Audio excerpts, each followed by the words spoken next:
parler de cette mitzvah de Parashat Zachor. Parashat Zachor, on a la mitzvah de Machot Imche et Zecher Amalek.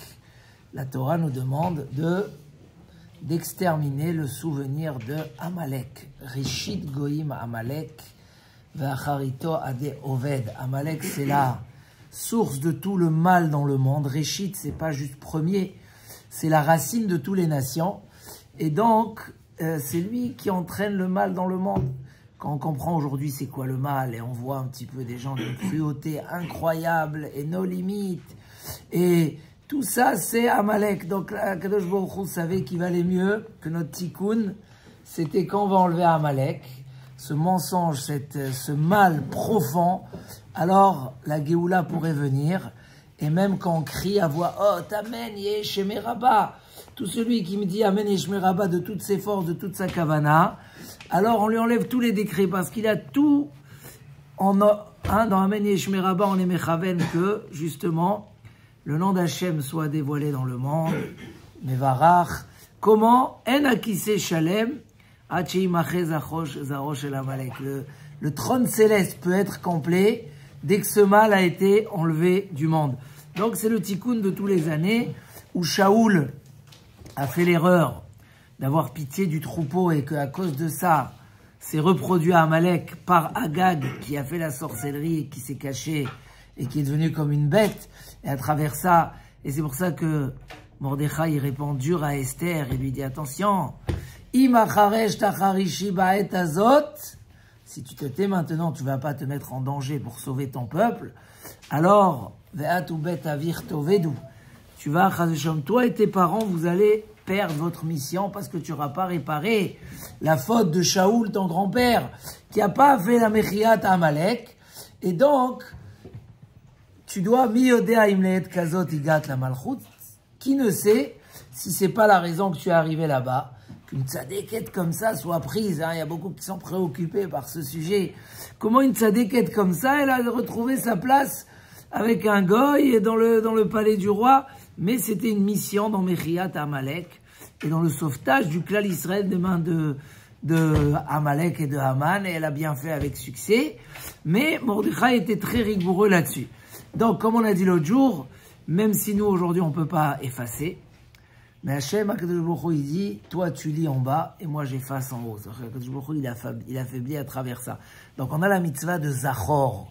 Rappelle-toi et Asher Asalecha Amalek. Ce que Amalek il t'a fait dans la route, dans le chemin quand tu étais à la sortie d'Égypte. Le mal, c'était le premier qui est venu t'attaquer quand tu es devenu un peuple. Le premier qui est arrivé, tu dois te rappeler. Et Machot Imche et Zecher Amalek. Après, comme dit Rav Elchanan Wasserman, en étudiant la Torah, quand un juif il sait qu'il ne va pas au travail, avant qu'il a fait sa tefila et son étude, ça devient normal et naturel qu'on va au travail, rien qu'après qu'on a fait l'essentiel. C'est comme, on a très bien compris qu'on ne va pas au travail avant de poser les enfants à l'école. Tu ne vas pas dire, ah, j'ai le travail, il reste à la maison. Non, les choses importantes passent avant le secondaire. Donc, rendre naturel tefila et limoud, comme vous tous ici, Baruch Hashem, c'est Mechiat Amalek qui dira Vechan Vaseman, parce que Amalek il se renforce, rouler Refidim, dès qu'ils sont à Refidim. C'est quoi Refidim? Rafouille Edem Ina Torah, les Bnei Israël se relâchent de la Torah, va y avoir Amalek. Toujours. Haman, son bouclier le plus fort, c'était de dire Yeshno Am Echad. Non, t'es dit c'est quoi Yeshno Am Echad? Yashnu Mina Mitzvot. Ils dorment des mitzvot, ils les font comme ça quand ils peuvent, etc. Donc ça c'est Mechiat Amalek. Ce Shabbat, on va lire Parashat Zachor. C'est la seule lecture, Machloket sur Parashat Para, qu'elle est Minatora. Donc ça veut dire que ce Shabbat, tout le Ham Israël doit courir au Bet HaKnesset parce qu'il y a une mitzvah d'Eoraita unique à ce Shabbat de Mechiat Amalek. Il y a qui disent que celui qui a raté, comme par exemple les femmes, c'est bien qu'elles aillent, mais si elles peuvent pas, elles peuvent pas. Mais il y a qui disent qu'on pourrait rattraper, quand le jour de Purim on lit, cette mitzvah-là, juste avant la lecture de la Megillah, on pourrait s'acquitter de cette mitzvah. Mais vadaï, que déjà on le fait très bien ce Shabbat, et on va être mekayem cette mitzvah, d'être mechaven, lizkor, et d'être moché, Mechiyat Amalek, que Bezrat Hashem, la Géoula, arrive très très vite. Pour terminer juste sur une halakha, puisque la période l'exige, Chaya venish le basum et bepuria adelo yada ben arur aman le baruch Mordechai.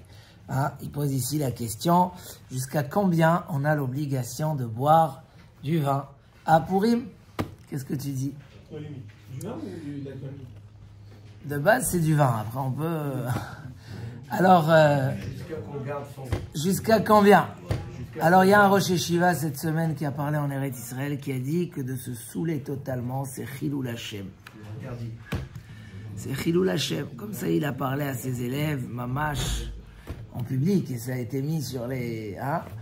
Parce qu'en fait, il y a deux écoles dans ce Inyan-là. Il y a ceux que Béhémet font la mitzvah, Kipshuto, comme elle est écrite dans la Gemara, tu bois jusqu'à que tu t'embrouilles, Arur Aman, Baruch Mordechai. Voilà, Mamash Kipshuto, il y a qui disent que la mitzvah doit s'accomplir telle qu'elle, et elle a tous ses secrets, toute sa puissance. Nichnas Yahin, Yatsasod. Comme le raisin il sort, le vin il sort du raisin, il est caché à l'intérieur. La même chose, nos secrets, notre rouchaniout.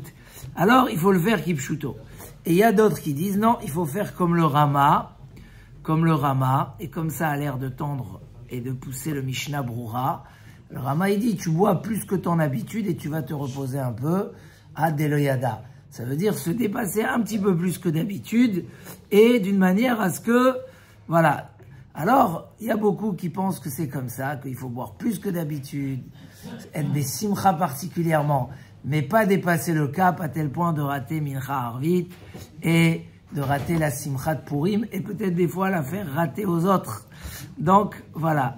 C'est un petit peu la nettiya dans cette halakha. Shabbat Shalom et Purim Sameach.